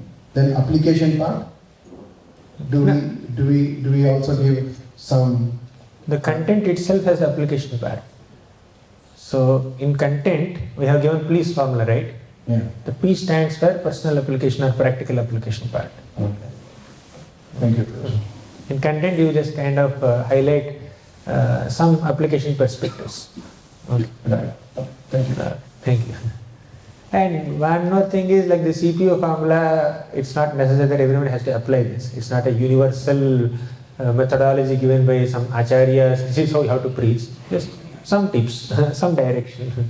Okay, if that is of some use to you, you can use it. Otherwise, you have your own techniques of preaching, no problem. Okay. Yes, Mataji. Thank you for the nice sessions. Actually, the question was from yesterday's sessions regarding with reading Srila Prabhupada books and scriptures, like reading and studying. So, you discussed about making notes, and that was a very good point. But should we read first and then second reading we make notes, or in the first reading? Up to you. That's your personal choice. In your first reading you can make notes, and if you have time to do a second reading, and then you can plan to make notes. Up to you. There is no standard prescription as such. You need not make notes also. Up to you. Actually, I think more the general question is that should we be focusing on reading, or reading and finishing them, or going deeper in what we are reading, because there's a battle there. Yes. We need to it's not like the goal is to finish reading Srimad Bhagavatam, but it's like if I go deep on one verse, then it's going to take very long, and most probably I can't get to see. Yes. Correct. I got the point. When I began reading Bhagavad Gita for the first time, first chapter I read so many times. Okay, because I thought I need to be very thorough. I read few verses, somehow there is a gap. Again I started reading the first few verses. Like that I'm just going back and forth.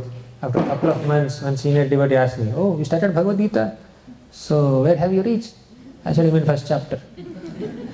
"You are still observing the armies?" When will you learn the science of soul?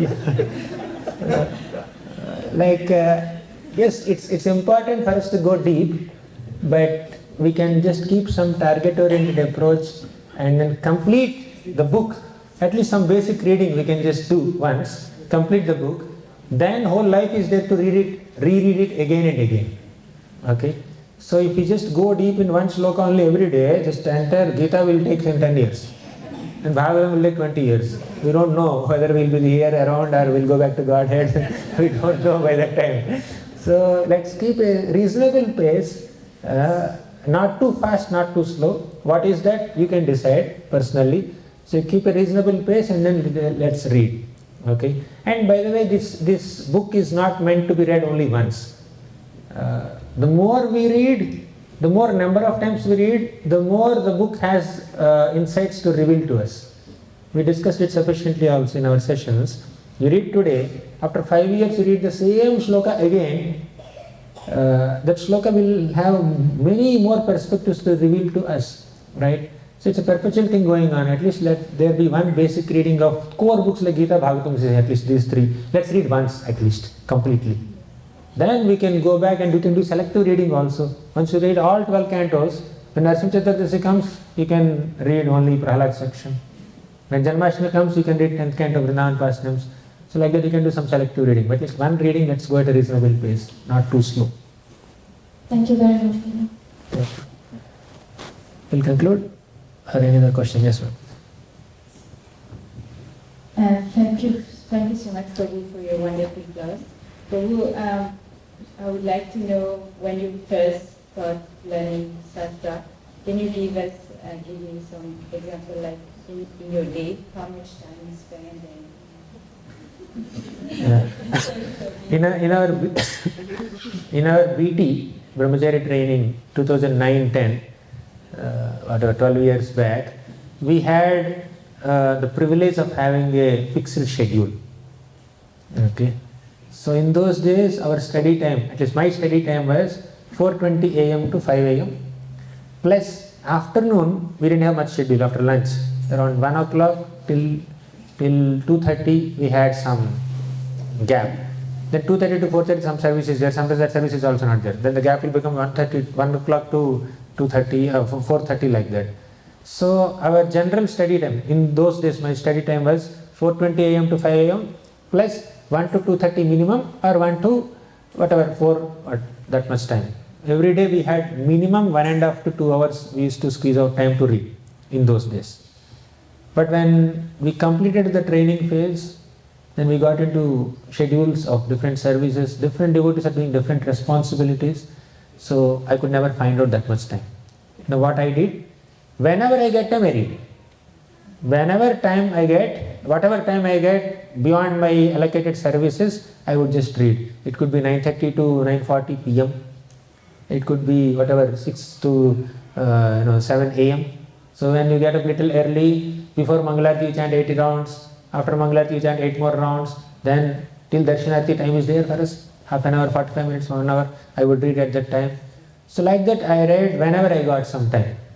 And whenever I got more time, I read 7 hours, 8 hours, 10 hours. So at one phase of my life I was extremely sick, just sitting in the sick room only for like several months.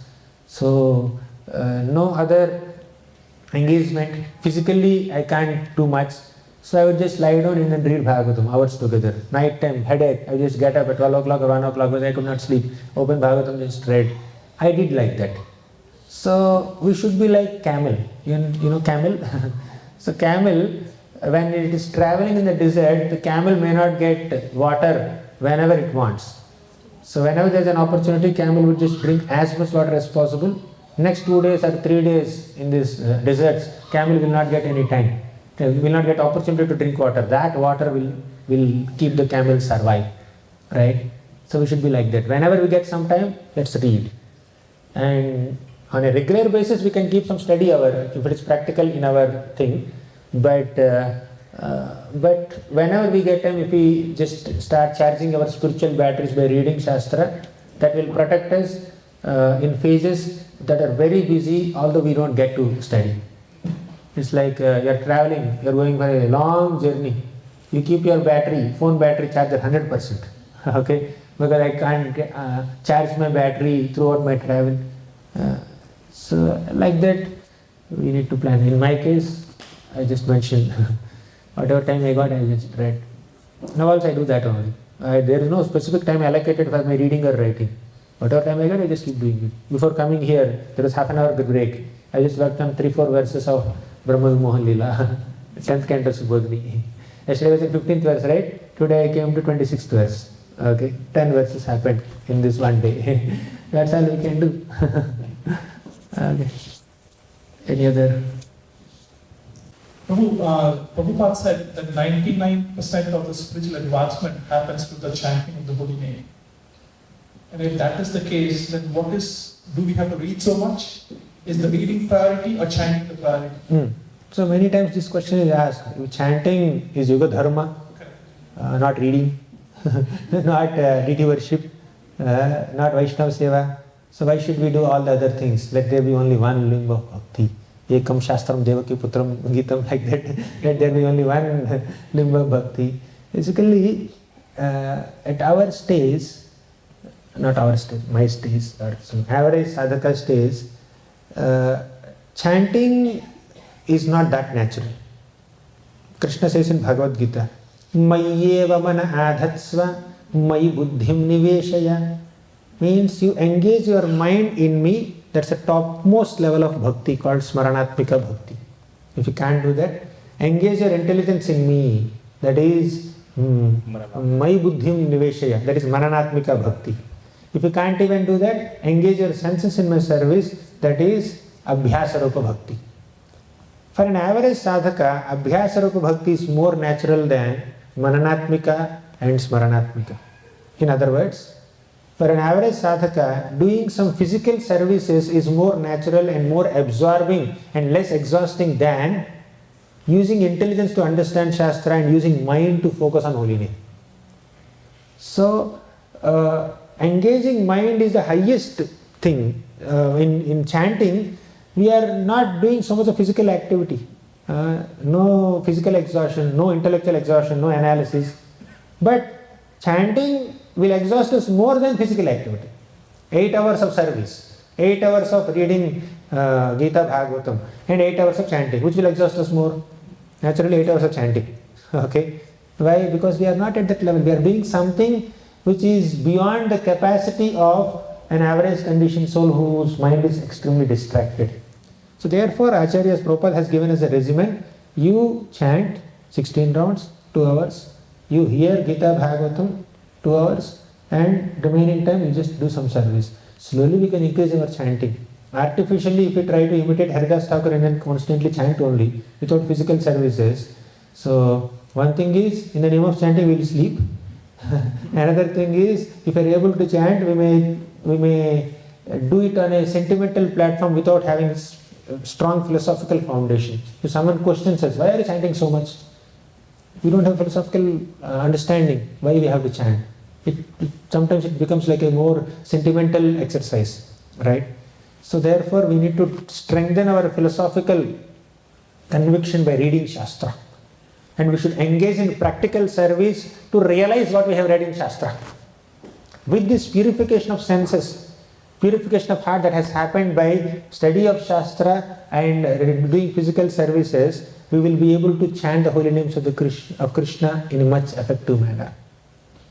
So chanting, the quality of chanting will increase by our services and by our study of Shastra. Our conviction muscles will increase, and also we will become more and more pure by doing physical services. Doing physical services means interacting with devotees is there. In that interaction there is a lot of purification. Right? That will help us chant. Makes sense? Yes, thank you. Thank you. 4:38. We will conclude. Thank you very much. Granthara Srimad Bhagavatam ki jai, Srila Prabhupada ki jai. And I am very, very grateful to all of you for your kind attention and encouragement for 2 full days. I am not so experienced. I am not sufficiently equipped with the understanding of this topic. Because you have asked me, I have presented whatever I understood. Tathapi kirtayam yanga yatha mati yatha shrutam. Okay. If there are any mistakes in the presentation, please forgive me. And also, you are more actively involved in expanding the preaching scope. I am just sitting in one corner and reading and writing, that's all. But you have more practical experience. If I said anything beyond my scope, if I sounded instructive in any way, please forgive me for that also. And many devotees who are more experienced, more aged in age and experience and service and realization, many I see here are much elder to me. So, but still, although I am not so worthy of so much of attention, affection and love, still you have encouraged me. Definitely I feel so embarrassed when devotees are coming, offering garland, offering obeisances and getting up when I come in. I feel very awkward with that whole scene. But I am taking inspiration from you. This is how a devotee should behave, with etiquette, with culture. I am very inspired by your wonderful Vaishnava culture. So if there is an inconvenience caused because of me, please forgive me for that. Thank you very much. Hare Krishna.